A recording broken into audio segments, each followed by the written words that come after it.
வாட்டி வதைக்கும் வரதட்சணைக்கு பெரிதும் காரணம் ஆண்களே என்று எங்கள் அணியினர் ஆதாரத்துடன் அடித்து பேசியும் இந்த மண்டையிலே மசாலா இல்லாத மரமண்டைகளுக்கு உரைக்கவில்லைனா என்ன செய்வது? 10 மாதம் சுமந்து பெற்றெடுத்த தாய்மார்களை எதிர்த்து பேச வந்திருக்கும் நன்றி மறந்தவர்களே, நன்றி கேட்டவர்களே, நடுவர் அவர்களே, இவங்க பார்த்தா இருட்டுல பிடிச்சு வச்ச பழக்கட்ட மாதிரி இருந்துகிட்டு எங்களே எதிர்த்து பேச வந்துட்டாங்க.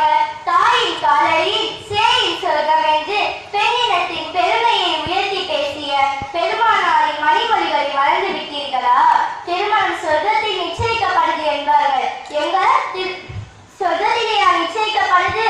இன்று நிரந்தரமான ரொக்கத்திலும் சொக்க தங்கத்திலும் அல்லவா நிச்சயிக்கப்படுது?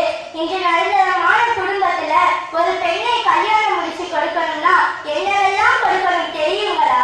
சொத்த மாப்பிள்ளையானாலும் சொக்க தங்கத்துல 25 பவன் நகை, வேலைக்கே போகாம ஊர் சுற்றி திரியும் ஊதாரி மாப்பிள்ளைக்கு 50,000 பணம், வாட்சி வாங்க வக்கில்லாதவனுக்கு கைக்கு ஒரு வாட்சி, விரலே இல்லாத விளக்கெண்ணைக்கு இனிஷியல் போட்ட மோதிரம், நிச்சயதார்த்த அன்னைக்கு 100 பேருக்கு ஓசி பிரியாணி, கல்யாணம் அன்னைக்கு எடாக்கரியிலே 500 பேருக்கு தண்டல் சோறு.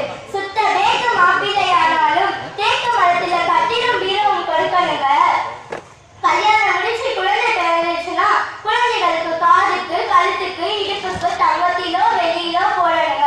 சாதாரண நொண்டி மாப்பிள்ளைக்கே வண்டி வண்டியாய் கொடுக்கணும்னா படிச்ச பணக்கார மாப்பிள்ளைக்கு எவ்வளவு கொடுக்கணும்? நடுவர் அவர்களே, அல்லாஹ் குர்ஆனிலே கூறுகிறான், லகத் கான லகும் ஃபீ ரசூலில்லாஹி உஸ்வத்துன் ஹஸனத்துன், நிச்சயமாக அல்லாஹ்வின் தூதரிடத்தில் உங்களுக்கு ஒரு அழகிய முன்மாதிரி இருக்கிறது என்று அல்லாஹ் கூறுகிறான். அப்படிப்பட்ட பெருமானார் ஸல்லல்லாஹு அலைஹி வஸல்லம் அவர்கள் திருமணம் முடித்திருக்கிறார்கள். எந்த மனைவியிடமாவது வரதட்சணை வாங்கியிருக்கிறார்களா? சீர்வரிசையாவது வாங்கியிருக்கிறார்களா? மார்க்கத்தின் மாண்புகளை எல்லாம் காற்றில் பறக்க விட்டு இந்த ஆண்கள் செய்யும் அக்கிரமங்களால் வாடி வதங்கும் பெண்கள் எத்தனை, கதிகலனி கிடக்கும் கண்ணியர் எத்தனை, மதம் விரும்பி அழுகின்ற மங்கையர் எத்தனை, தனக்கு ஒரு வரன் கிடைக்காதா என்று ஏங்கி தவிக்கும் ஏழை குமரர்கள் எத்தனை. ஓ இரக்கமற்ற வாலிப கூட்டமே, நீங்கள் வரதட்சணை வாங்கி வயிறு வளர்ப்பதில் ஏற்பட்ட சங்கடங்கள் சோகங்கள் உங்களுக்கு தெரியுமா? புனிதமிக்க இஸ்லாத்தில் பிறந்து இஸ்லாத்திலே வளர்ந்து வயதுக்கு வந்த ஏழை குமரர்களை திருமணம் செய்ய முஸ்லிம் இளைஞர்கள் திருமணம் செய்து கொண்டிருக்கிறார்கள்.